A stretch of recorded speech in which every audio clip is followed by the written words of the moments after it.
Hi, everybody. We are live and welcome everyone to the Perpetual Protocol Community Call and AMA. Really happy to have everyone here, and we hope you have your questions ready regarding our Curie version 2 of the protocol that we're super excited to announce, and we're looking forward to all your great questions. So I guess we'll get right into it. We'll do a really quick overview of the V2 and then get right into questions. So Nick, if you can share the screen.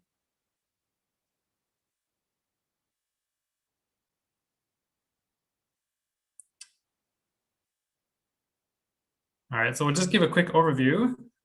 I will start with the roadmap. And of course, probably the number one question on everybody's mind always is, when is it going to be released and what dates can we provide? And the problem with engineering projects is it's very hard to give a date and then actually stick to that date. There's all kinds of things that can come up at the last minute, things you didn't think of, improvements you didn't think of. In fact, just today, we thought of a new improvement potentially that we're looking into. So, it's really hard to give a firm date. Our current goal for the testnet would be sometime this summer. And after that, we would have audits ongoing. So audits, again, we have to go according to the schedule of the auditing company. And depending on the report, there may be things we need to fix. There may be, we have no idea how long really it'll take the report to come out. So we can't really give firm dates for any of these things, but the goal is to have all of these out, sometime this year, and of course, as soon as possible. And the team is working on all of these things as a number one priority right now. It's our main focus. So yeah, we'll keep you all up to date on how things are going, and yeah, just keep up to date with the project, and you'll have all the updates. And I guess the number one place to get updates for development would be our newsletter. So if you haven't subscribed to the newsletter, definitely check that out. All right, so as you can see on the roadmap, we'll start with a test net and then move to a mainnet launch. The mainnet launch will be basically just launching the V2 protocol and activating the Uni Swap pools so people can start trading directly using those Uni Swap pools. If you haven't heard about exactly how the Uni Swap pool part will work, we'll get to that in a minute. Next, we aim to launch integrated limit order functions and other advanced order types directly in the Purp.exchange UI, as well as probably kick off liquidity mining. So if you haven't heard already, yes, there will be liquidity mining, and which means there will be liquidity providers, which we call makers. So we'll talk more about these makers in a minute. Next up will be multi-collateral. So actually for the V2.1, we will already have cross margin. So basically you will have one pool of margin and you can open all your positions using that one pool. So that's something that a lot of people have asked for, and it's definitely an advantage for the pro traders. In addition to that, we'll also offer multi-collateral in a very similar scheme to how FTX does it. So if you want to know more about that, I'd recommend first looking at FTX's documents. It will roughly follow that model, where you'll be able to put up a collateral that's not USDC and then trade using USDC. So it provides a lot of interesting options for how you can collateralize your positions. And moving along, we'll have permissionless market creation. And this is really a major key, it'll be sort of a really major release of our version 2. It really depends highly on these permissionless market creation. So just like on Uniswap, anybody can create a market. We'll have a similar setup so that anybody can create a new perpetual contract market on Perpetual protocol. And like I say, this would be a really major thing for scaling the protocol. And our building on top of Uniswap V3 is a major component of this. And yeah, we'll release more details as we get closer to that point. Next slide. Okay, so I would say the major innovation and the major sort of change that's happening in our Curie V2 is we will now be building on top of Uniswap V3. Now, what does that mean? So the first part of this is that we introduce a new role in the Perpetual protocol ecosystem, which is the maker. So previously, everybody who traded on Perpetual protocol was trading as a taker, and the counterparty was the clearinghouse and insurance fund. And in the V2, this will be updated so that we now have makers who can provide liquidity. And this provides a bunch of very interesting new financial tools for makers and people who want to provide liquidity. And something very interesting about Perpetual Protocol will be, as a maker, you will be able to actually use leverage when you're providing liquidity. So unlike when you're on Uni Swap V3 and you're just providing, tokens at a 1-to-1 ratio, now you can provide liquidity and actually apply leverage to that, which is really interesting and opens up a lot of new strategies for traders and makers to really express themselves in the market. And we anticipate with a very high level of confidence that this will solve a lot of the problems that we were having in V1 that prevented us from continuing to scale and continuing to grow in a sustainable way. So really looking forward to getting this on the road. So in this diagram that you can see, the next step after the makers provide liquidity, they'll provide the liquidity to the clearinghouse, and the clearinghouse will mint tokens for the maker, virtual tokens up to 10x the amount that of the collateral that they provided. Now, this 10x figure is sort of an artificial number. We can actually increase this further. The protocol is fully capable of going up to like 20 or maybe even 25x. But for the moment, we believe that the market really only has a strong demand for up to 10x. In the future, governance can vote to increase this number, so we can cross that bridge when we get to it.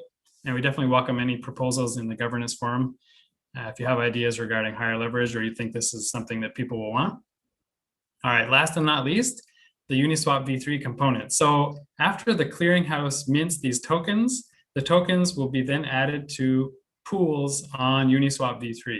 And these are actual real pools in Uniswap V3. We will not use Uniswap V3 code. We're actually using Uniswap V3, the protocol itself. So the pools will be created by the clearinghouse, and the virtual tokens are added to those pools. And then actual swaps, when people make trades, will happen in those pools. Nick or Yanwan, do you want to add anything to that? No from my end. Not from me. Okay, so I'll leave the explanation there, and for sure, if people have further questions about it, we absolutely welcome you to put the questions in the chat. And if you're watching this call, as a recorded version afterwards, definitely come to our Discord, and we're happy to answer any questions you have about this and hear your feedback as well. So we'll now go on to the AMA portion of the call. So let me just have a look at the questions we've got so far. All right, so we don't have any questions so far from the live chat. If you do have questions, please go ahead and put them in the live chat and we will answer them. In the meantime, we have a bunch of questions from the community and ecosystem members. So I'll just start with one question that we have from, actually from Masari. What is the user composition among professional and retail market makers and takers on Perpetual Protocol V1? So this is actually a V1 question, and this is an important question because as we're transitioning from V1 to V2, there will be questions, will the users of V1 like V2? This is sort of a big question. So Yanwan or Nick, I don't know which of you wants to take this. Nick, do you want to take this? Yeah, sure. So just to confirm, it's the composition of kind of the pro retail versus market makers, right? Yeah, what is the user composition among professional and retail market makers and takers on Perpetual Protocol V1? Actually, he might mean V2.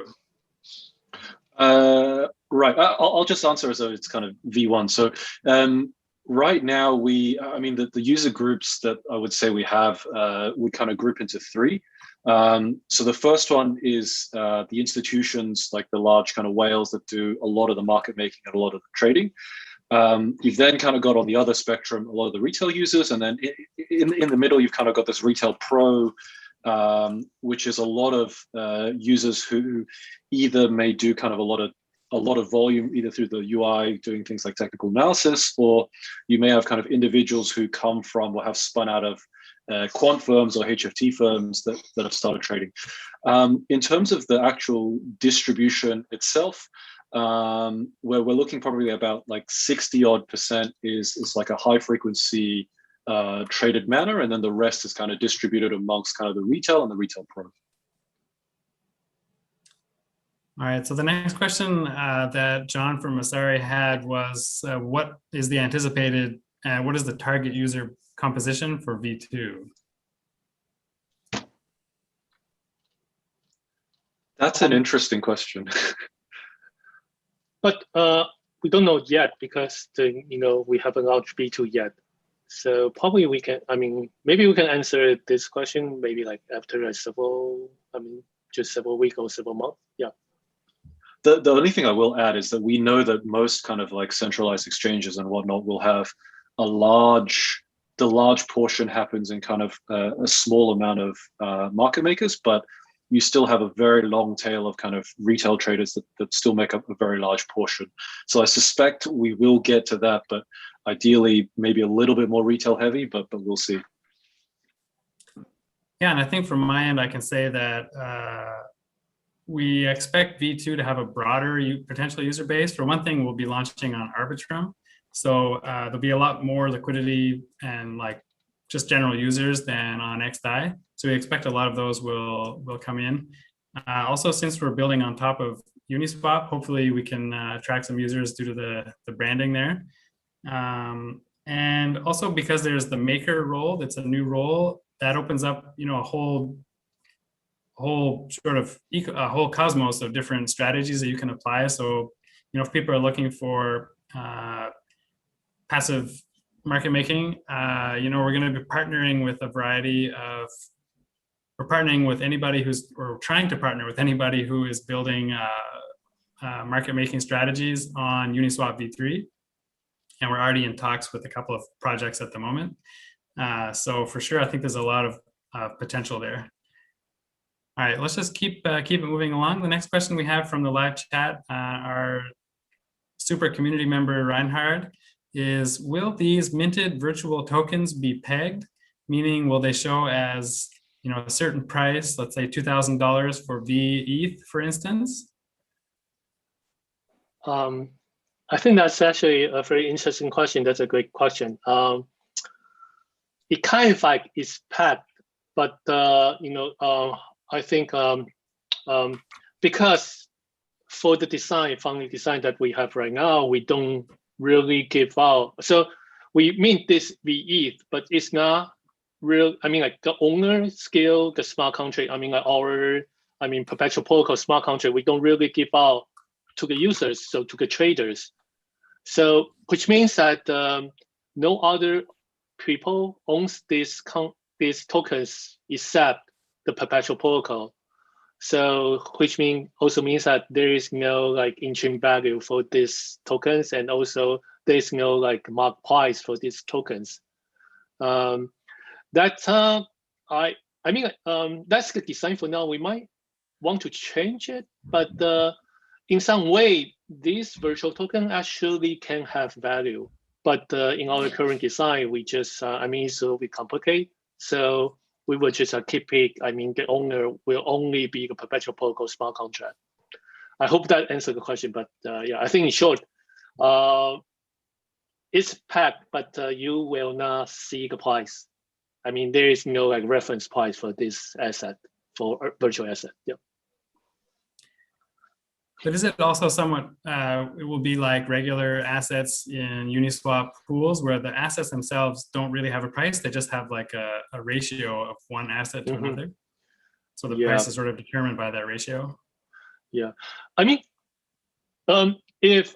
After we deploy, so we will have for example, we'll have V ETH to V USDC. So this kind of pool. So suppose we have that pool, we put, there is like one pool in Uniswap. Then if you go to the Info website, it's really, I think they cannot come up with a kind of like for example, you can, they display total liquidity, but I actually don't know how they can calculate that. In this scenario, I don't know, but that's I just want to say that it's not like a normal Uniswap pair. because I mean most of the pair they pair to like either ETH or USDC or USDT or other stablecoin.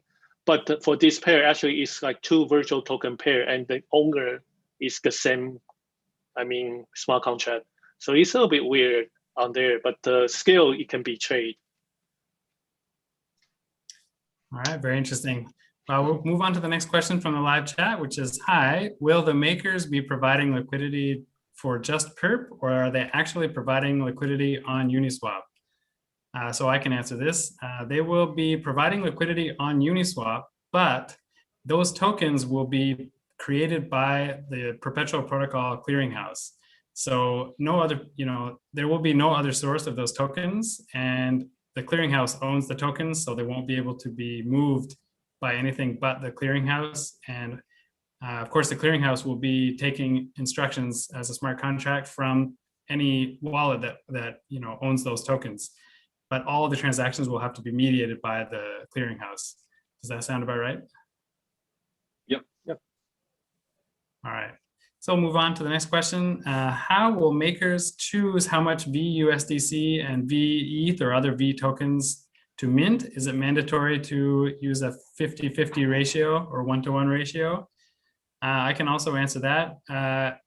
Just like when you're trading or providing liquidity on Uniswap V3, you can choose the price range you want to use. If you're within the currently trading price, if you're in that range, then you have to provide an equal number of tokens in terms of value. But if you're outside of the range, if you're above or below the range, then you would only provide one of the two tokens in the pair. Does that sound about right?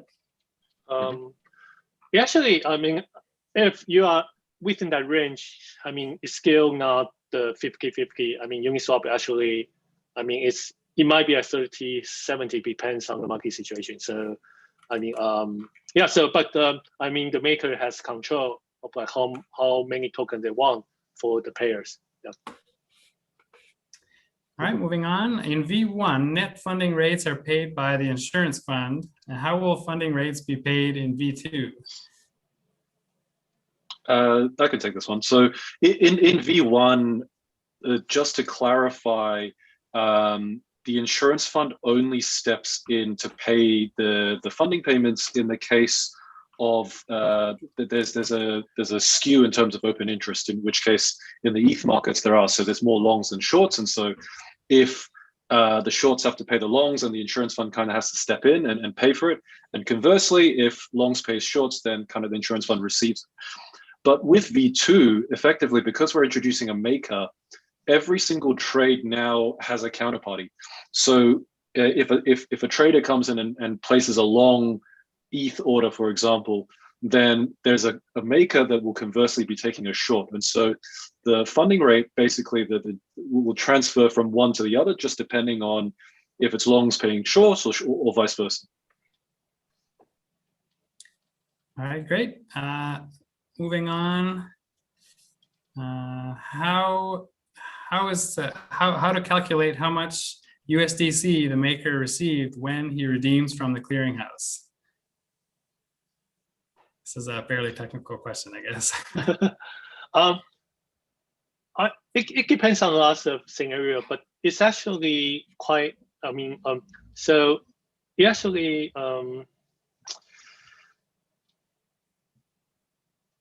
How it works is that the maker earns the fees. So we actually, I mean, so actually we kind of like delegate to Uniswap V3 calculate those fees.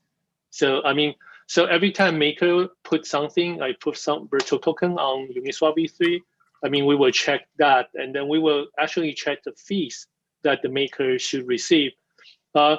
So, but there are actually like questions like Uniswap actually the pool, they have like 3 fee tiers. So one is like 1%, 0.3%, and then 0.05%. I mean, but on Perpetual Protocol we have like 0.1% of the fees.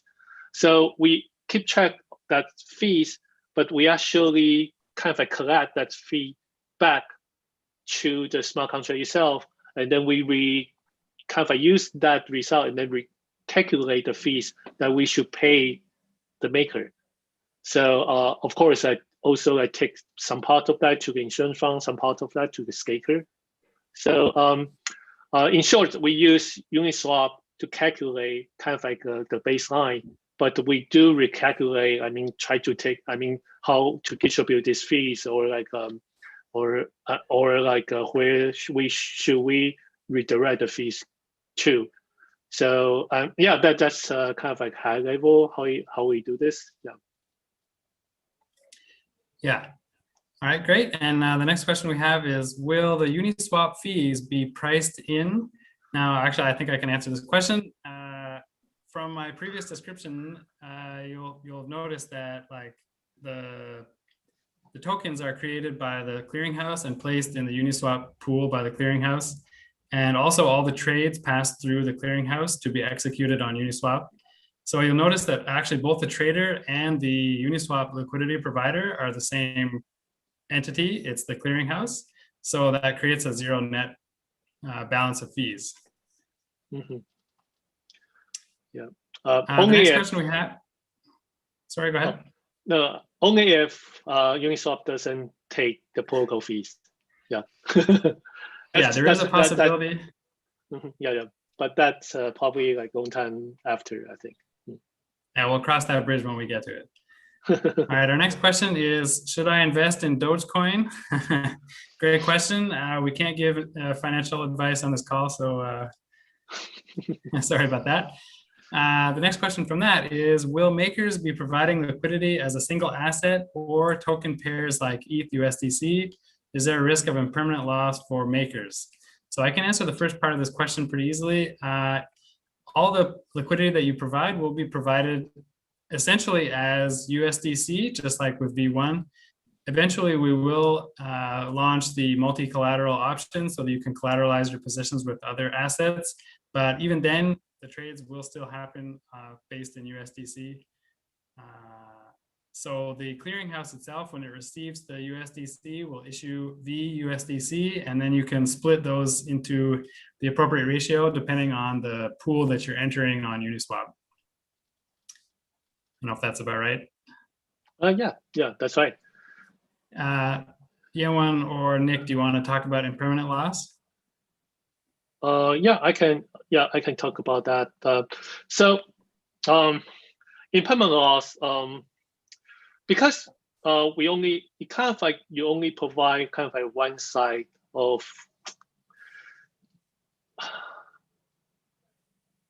because you don't provide like two, asset.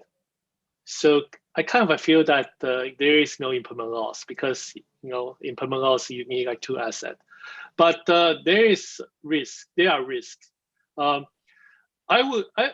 would prefer saying that if you want to provide liquidity on, Perp V2 on Curie, it's better to think about like more like traditional market maker. So you are actually a market maker. So you place, you provide liquidity above or like below the market price. Actually, it kind of like buying longs or buying shorts. So you have to kind of like balance your long or short in terms of providing liquidity. So it's not like, so like Uni V2, they, providing liquidity, you need to, think about like the fee you are getting and also impermanent loss. Uni V3, I don't think, impermanent loss is the right word to describe that. You actually need to think about lots of things. And on Perp V2, I think, it's better to think, just like think through the traditional market makers' point of view that you are actually holding longs and shorts. So you have to find a way to balance that or build your own strategy.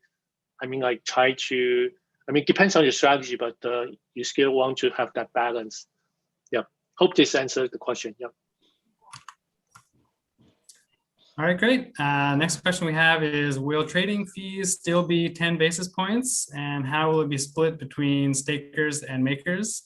I can answer the first part of that. The current plan is to maintain the 10 basis point or 0.1% fee. Nick or Yewen, do you want to talk about the split? I guess the split is still kind of to be decided, to be completely honest, just because we're not entirely sure how the protocol will kind of behave. So, and basically, just to give a little bit of context, the reason why we're unsure yet is we have to be quite delicate in how we figure out how to do this. So if we take two extremes, let's say, if we take the extreme and we give everything to kind of stakers, then there's no liquidity providers that actually want to provide liquidity. And conversely, if we give all of the incentives to the liquidity providers, then there's no stakers, there's no point in staking, and no one will kind of want to be the backstop. So we basically just have to find the sweet spot between the two. And especially because as a staker now, your risk has actually decreased quite a lot from V2 versus V1, because the insurance fund open interest skew problem is now solved as well.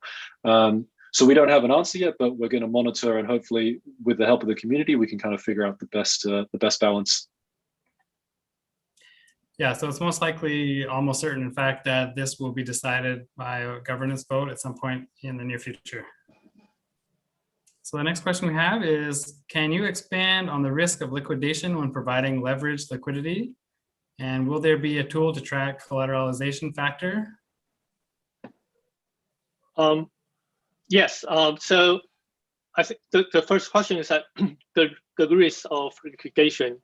Actually, this is an interesting thing that because I mean the Curie update actually bring in the limit order, so you can actually control the price. I mean of your liquidity. So you should not get liquidated if you place the liquidity right.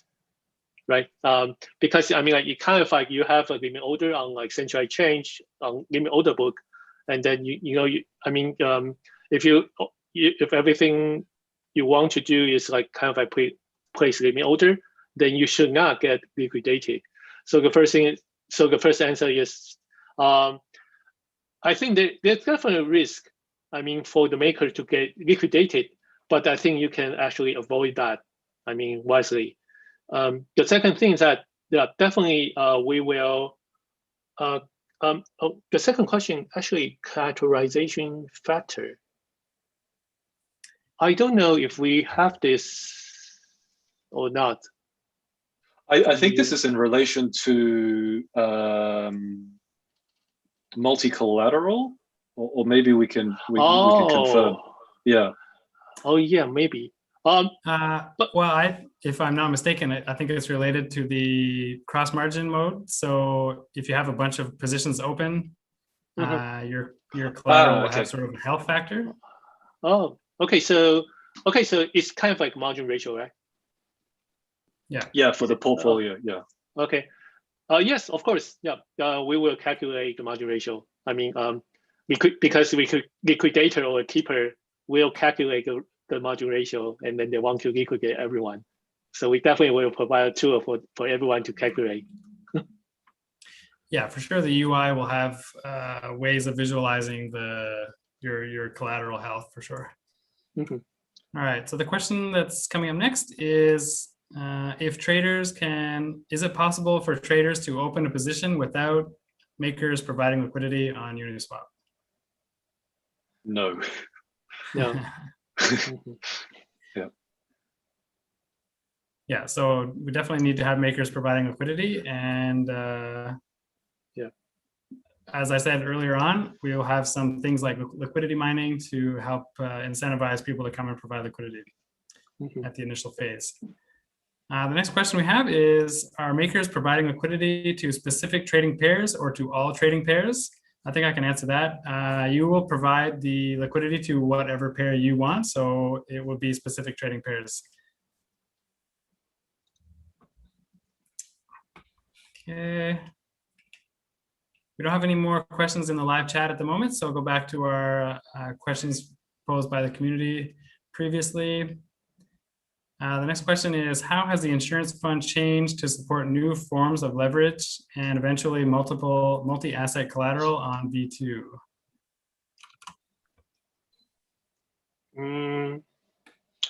Okay. Actually, insurance fund Okay, so from V1 to V2, it doesn't change a lot from the liquidation side. So liquidation, I think, it's cost margin. So cost margin actually, it changed how we evaluate the margin ratio.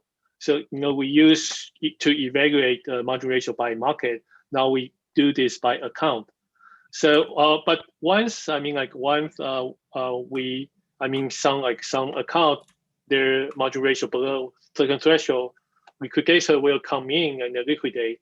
If there's a problem that the position didn't really get liquidated and the price drop, and then we have bad debt, the insurance fund will cover that. So this part actually doesn't change. It's the same as V1.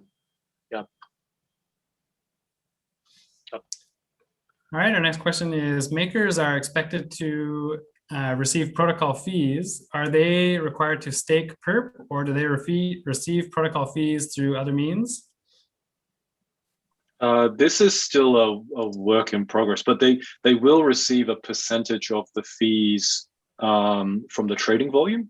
But how other mechanisms and how other tokenomics works, we're still kind of consulting various number of parties just to kind of figure out what the best way to structure this is. But if I'm not mistaken, I think makers it's unlikely that makers will need to also stake Purp. We want to make it as easy as possible for makers to provide liquidity. So having a Purp staking requirement would add friction. Yes. Next question is, and actually we get this. Oh, go ahead. One thing I want to add is that we are actually talking. There's also, there's a kind of like option that we can probably ask maker to stake.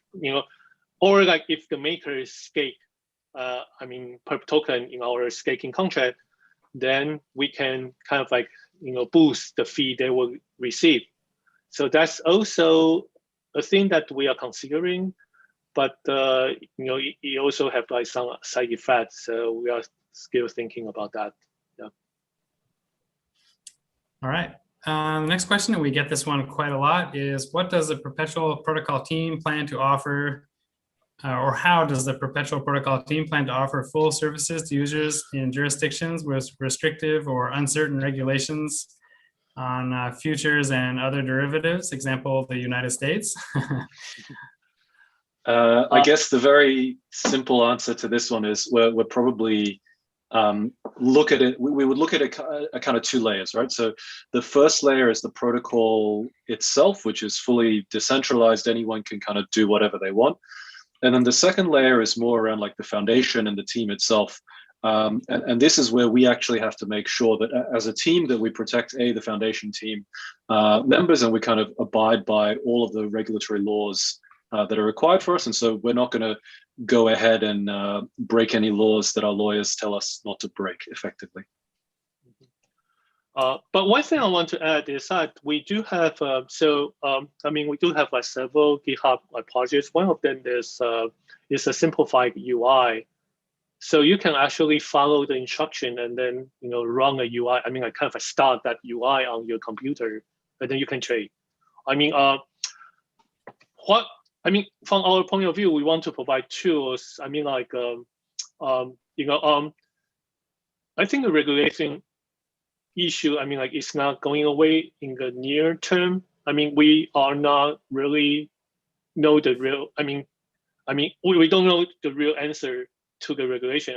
For us, I think our focus right now is just build the V2. Build the product. But we do want to provide tools. Anyone want to launch it? Just it's very easy. Just give it a try. You can launch that UI, and then on your computer you can trade. Or if anyone interested in launching this in some some hosting service, that's fine as well. So I think that's how. I think in the future, once the regulation, regulatory, there are more clear path on that, we will definitely try to work on that. But right now it's just unclear, so we just focus on building tools. Yeah, I'll just add to emphasize that Perpetual Protocol fundamentally is a open source software project. And open source software, can be contributed to or run by anybody. And the software leverages open public blockchains like Ethereum. So in theory, anybody can run the same software on their own computer. Of course, you do want to make sure you're within the laws of your jurisdiction when you're doing so. So definitely keep that in mind. All right, we do have another question from the live chat, which is what will happen to Perp v1 after Perp v2 is launched? And what if the insurance fund is depleted on Perp v1? Oh, that's a good question. So the Perp v1 will run in parallel, with Perp v2. I don't think we will, we don't have a date or we are going to shut down. We don't really have that decision. But there's definitely a risk that the insurance fund, might got depleted.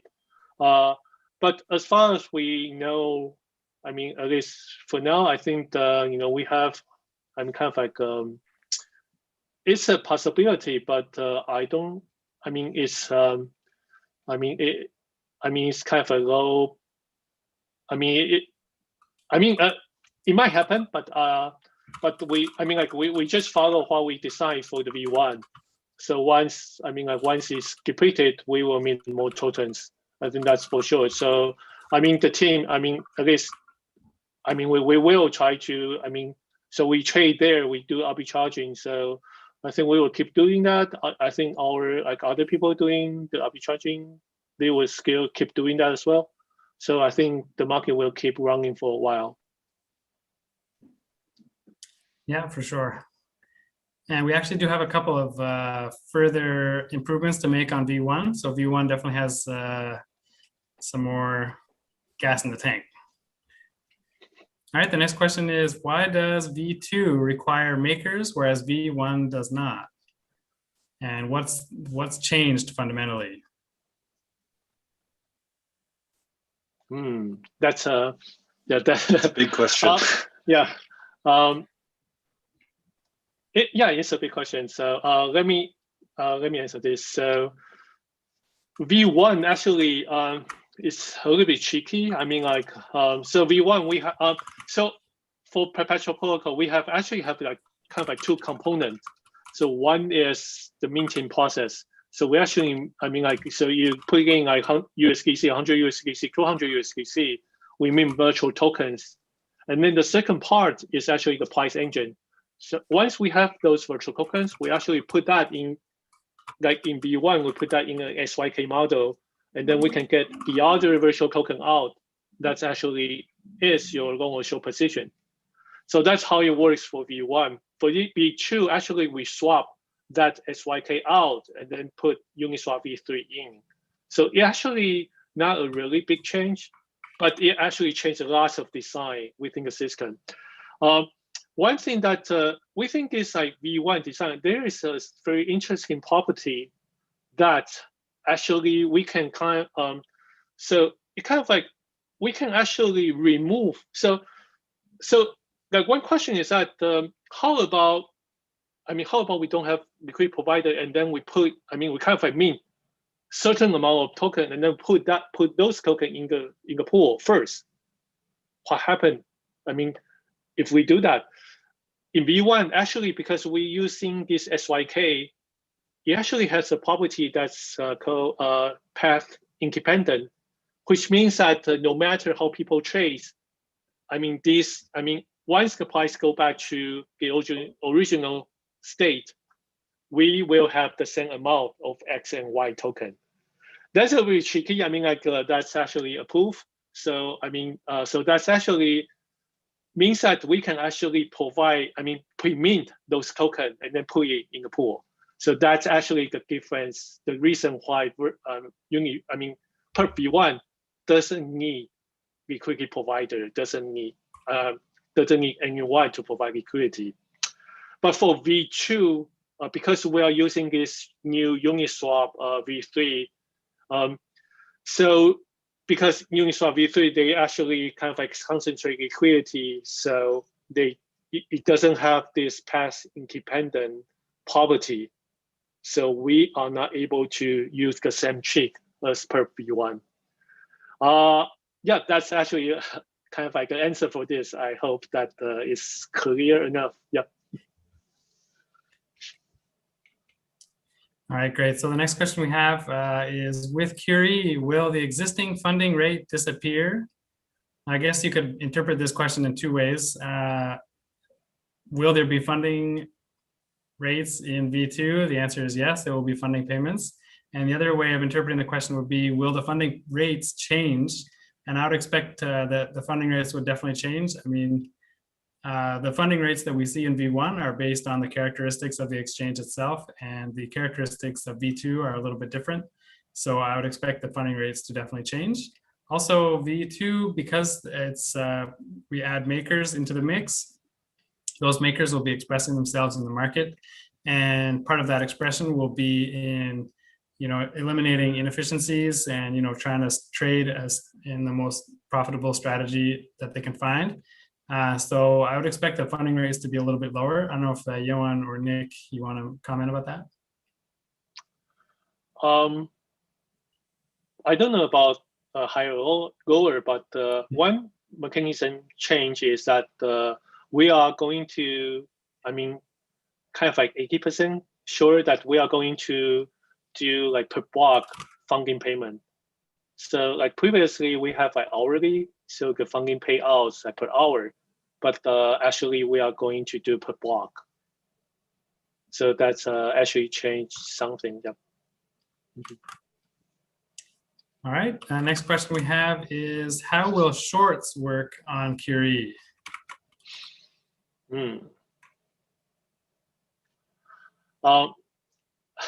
Okay, so that's I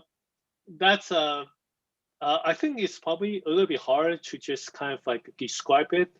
But I mean, if you look, I mean, behind and you look at this, actually is the reverse of long, of course. Okay, so but how it works, like, let me just like go through the example. So how shorts work is like, if you know like how margin trading work, I mean, shorts actually you borrow token, you sell it. So that's actually how you do show orders. So actually the same on like Curie or like actually Purp V1 is that the so like I like trader Alice, she put in like 100 USDC and then she want to short ETH. So like and also like 2x average. So we will actually, so we get, I mean the protocol get that 100 USDC and then it actually mint a virtual ETH. I mean, and the virtual ETH, like the value of that equal to 200 USDC at that time. It's a dApp.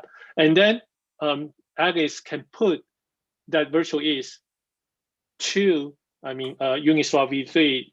She can pick the price, the range, the kick she wants. So she put there.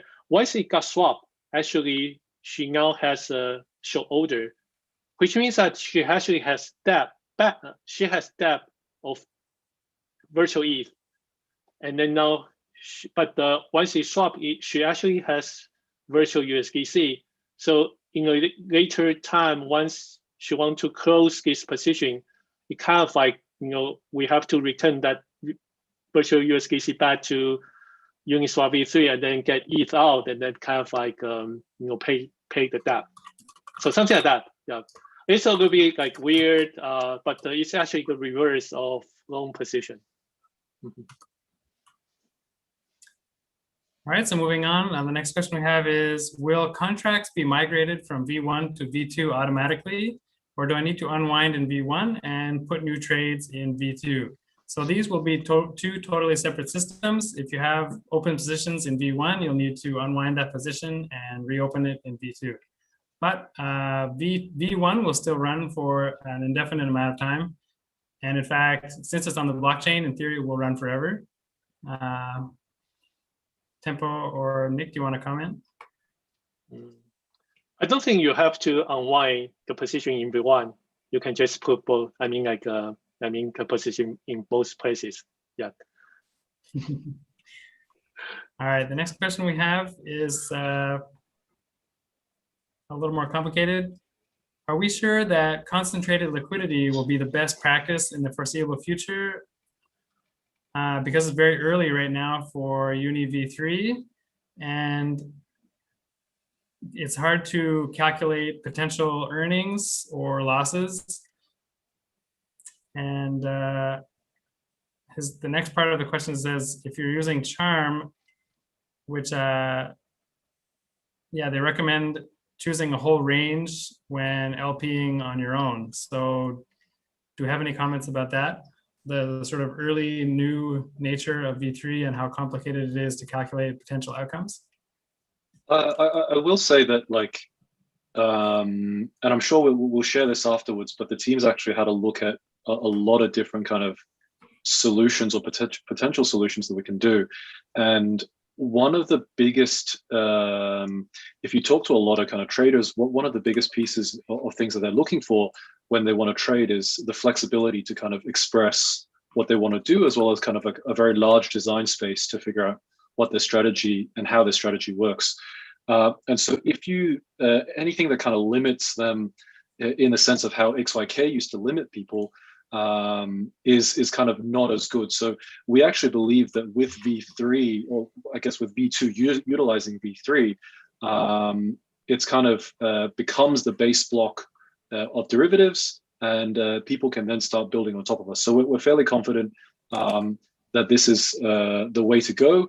It kind of borrows both characteristics from your kind of central limit order books, which allows people to be flexible and kind of express themselves. And it kind of takes the characteristics from an AMM, which is you need trading volume to basically, you need trades to move the price. And it's like this really nice hybrid between the two. All right, the next question we have is, how is the funding issue solved for V2? Liquidity efficiency is good, but won't we face a similar problem again if there are not enough traders, resulting in low frequency in the price change? Yeah, so let me get this. So actually this question has two parts. So the first thing is that talking about the funding issue. So the funding actually, so they are kind of, I mean, this is actually kind of like two parts of question. The first thing is that the Perpetual protocol, I mean, like we have like higher funding rate compared to FKX. I think that that's because we don't have enough traders. I mean, the volume, I mean, compared to FKX, actually we are still small. So that's actually the reason that, you know, it's kind of like a little bit hard to catch up. I mean, for the funding. That's definitely one reason. The second thing is that there's the thing that we seldom talk about is the long short skew. So, so I mean, at any given time, there are maybe more longs than shorts or more shorts than longs on our platform, and it I mean depends on situation, but it's not equal. So insurance fund will actually participate in the funding payment. So that part actually solved in V2. So in V2, actually, at any given time, they will be equal amount of long and short positions on the platform. So we don't. So the insurance fund doesn't really need to participate in the funding payment. So that part, I think, is solved, and that it should be better than V1. Yep. But of course, if we are looking for like a minimal kind of like funding rate, then we need more traders, definitely more volume, more traders. But as far as I understand, also because the liquidity is provided by makers who are active in the market and expressing themselves actively, they will provide liquidity on price ranges that are close to the currently trading price. And also they will be dynamic in the way that they provide liquidity, which should help the price move more dynamically. Is that right? Yes. Yeah, yes. Definitely. All right. Okay, the next question we have is, did you compare Uni V3 and Curve V2 as a candidate for the execution layer in Curie? Great question. Curve V2 actually came out not too long ago, but I will say, and again, when you can comment on the technicals, but Curve V2 is kind of like a dynamic K solution in that it's kind of prescribed to you, like how it works, versus Uni V3 is kind of, it gives traders the flexibility again to kind of express how they want to trade. Yes. Personally, I mean, like we will still pick like Uni V3. I think Uni V3 is really interesting, not in the way that it's more efficient, because they actually create a platform for the maker or for the liquidity provider. So I mean, like from a platform point of view or a protocol point of view, we actually want to create the design space for everyone to create their own strategy. So that's actually what Uni V3 did. I mean, I think they're at advantage over others. So it's not really mean that they will be the most efficient one, but over time, people build on top of it can do a lot of different experiments and then ends up with the most efficient strategy. So I think that's actually the goal and the reason that we want to like build on top of Uni V3. I think that's the main reason. Yeah. All right. The next question is the Purp team the maker on V1? So the Purp team is not the maker on V1. The maker on V1, I guess you could say, would be the combination of the Clearinghouse and the insurance fund. Although really there aren't makers on V1. It's there's no maker on V1. Yeah. Because I think it's all takers. I mean, traditionally, you tell maker from taker is that just based on like if this is a market order or limit order. So I mean, on V1 actually all the orders are market orders, so we only have taker. And I think the question might be like, is Purp team providing a liquidity on V1? Actually, no, we set the K. I mean, like I said before, it's actually a tricky thing that we can actually mint virtual token, which is not a real token, and then provide liquidity through that. So I think that's actually a very interesting way to do this. So we don't provide liquidity. We just set the old reason. Yeah. All right. There's a bunch of questions in the live chat. Don't worry, guys. We will get to them all. The next question we have is, will stakers benefit from the virtual tokens in any way? And I'm going to answer this by saying no. I don't think so. Yeah, no. The virtual tokens are basically just to help the price binding in Uniswap. So it's like an accounting. It's like accounting, really. Yeah. Okay, moving on. How is the K decided in V2?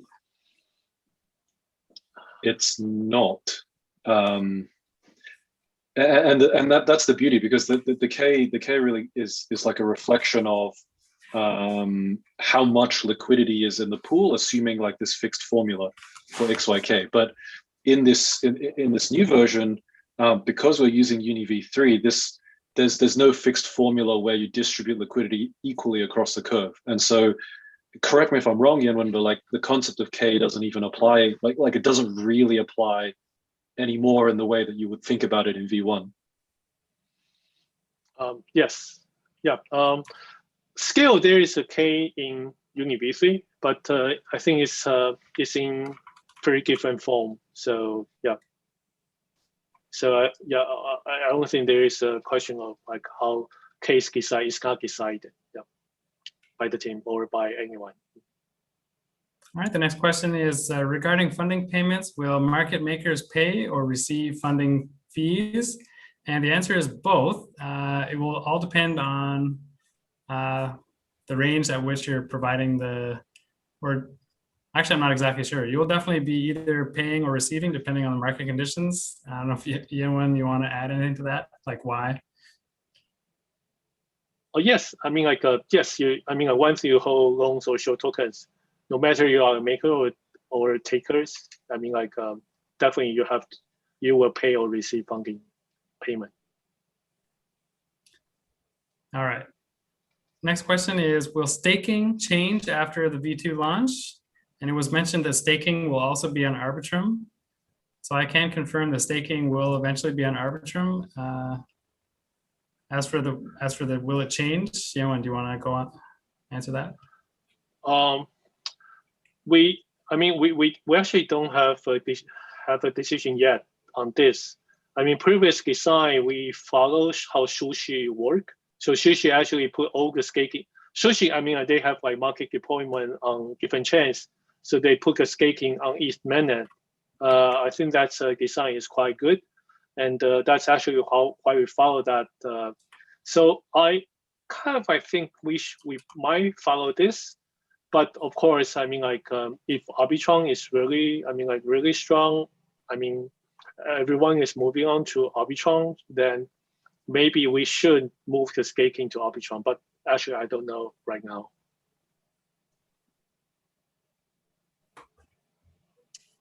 All right, so moving on.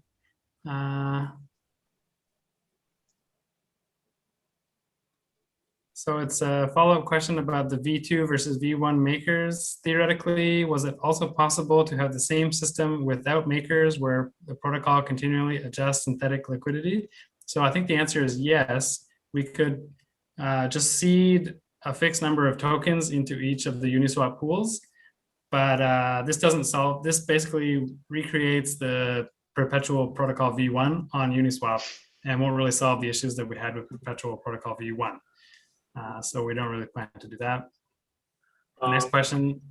Actually, I think he or she probably means that maybe the dynamic K. Yeah, maybe they, we can change the K or we can move. I mean, the thing that's actually possible, but it also breaks the path independent that I talk about. So there.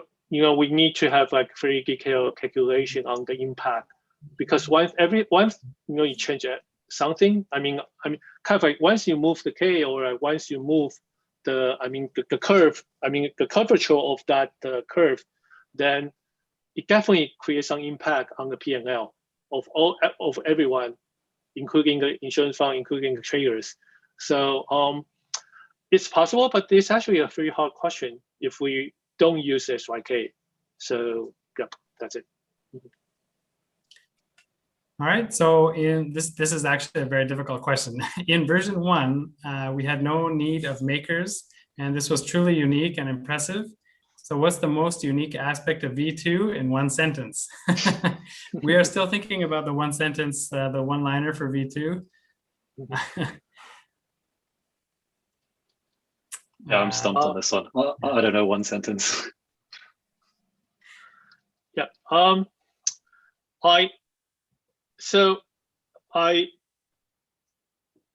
don't know about the one sentence as well. I mean, like perpetual swap is kind of like it's a derivative. It's a bit complex. Lots of people actually don't understand. But I think that we come up with virtual AM. I think that's, I mean, personally, I really liked it. I mean, like, it kind of like, we found something that other people don't know. But in the end of the day, we want to provide the best thing, the best tool to users. So, I mean, it's sad that we have to abandon that, that design that's actually very interesting, and then come with, come to this, like trying to use others' work. But to be honest, I think that's actually the best to our user. I mean, Uniswap personally, I really like it. I think that's definitely a winner in the Spark exchange market. That's for sure. That's personally, I'm so believe, and I think by adapting that concept, actually bring the most advantage to our users. So I just want our users to have the best place to trade. So I think that's that's what we are shooting for. So we actually work on like virtual a lot. I mean, like we actually have weekly meetings. I mean, not weekly meeting. I mean, several meetings in a week, trying to come up with different solutions. So we have kind of more than 10 like different ideas, trying to bring virtual AM, but make it more efficient. But in the end, I think like Uni Swap V3 actually is a way better solution than the solutions that we come out. Yeah. And definitely one feature that I feel is is unique to our project, so to V2 so far, is the leveraged liquidity providing as a maker. Like when you're providing liquidity on Uniswap or any other, Sushi Swap, basically you're doing it at a 1-to-1 ratio. But if you provide liquidity with Perpetual Protocol V2, then you'll be able to apply leverage to that, which is a pretty interesting proposition. Mm-hmm.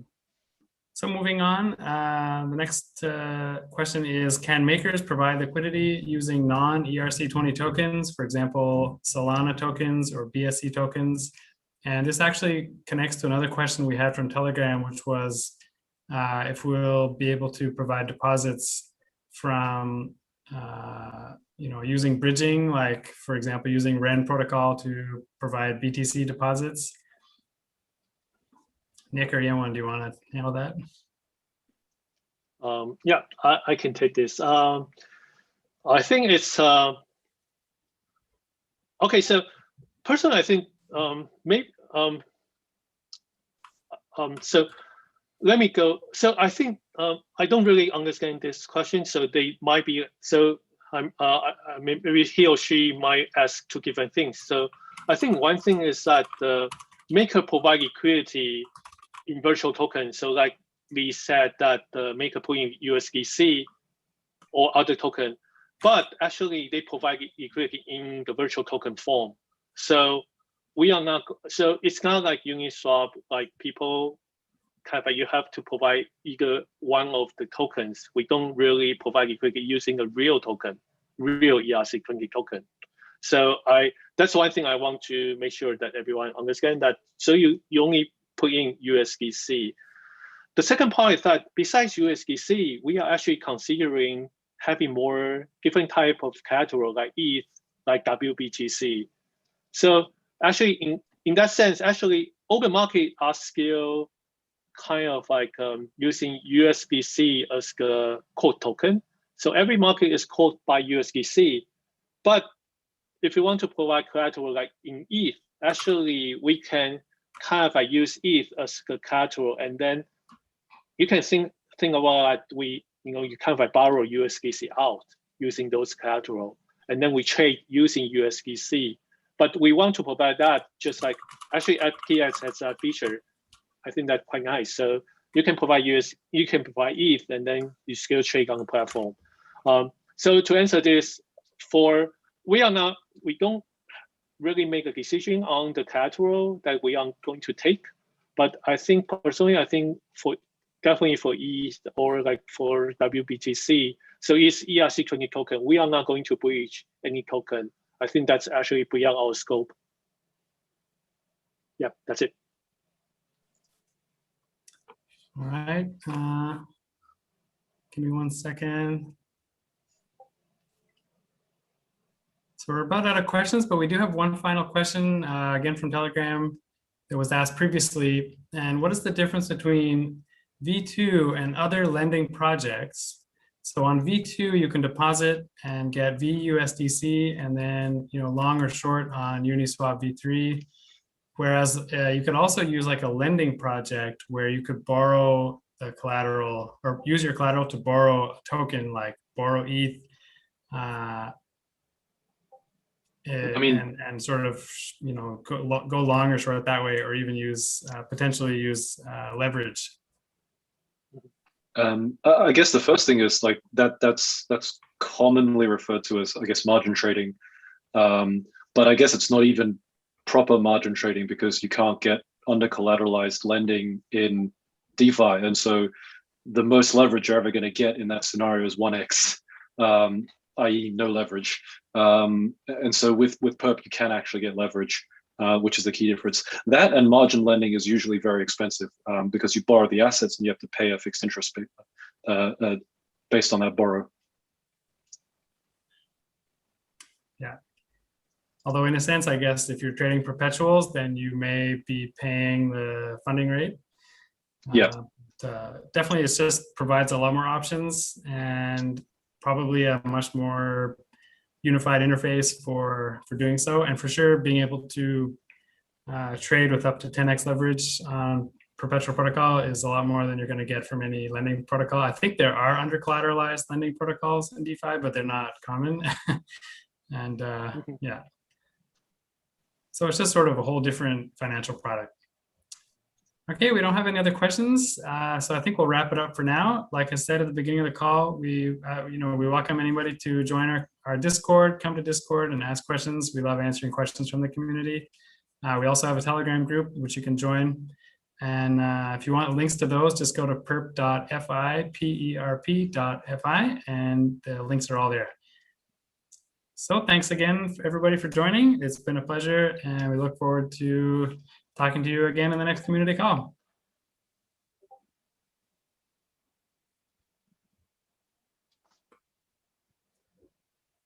All right.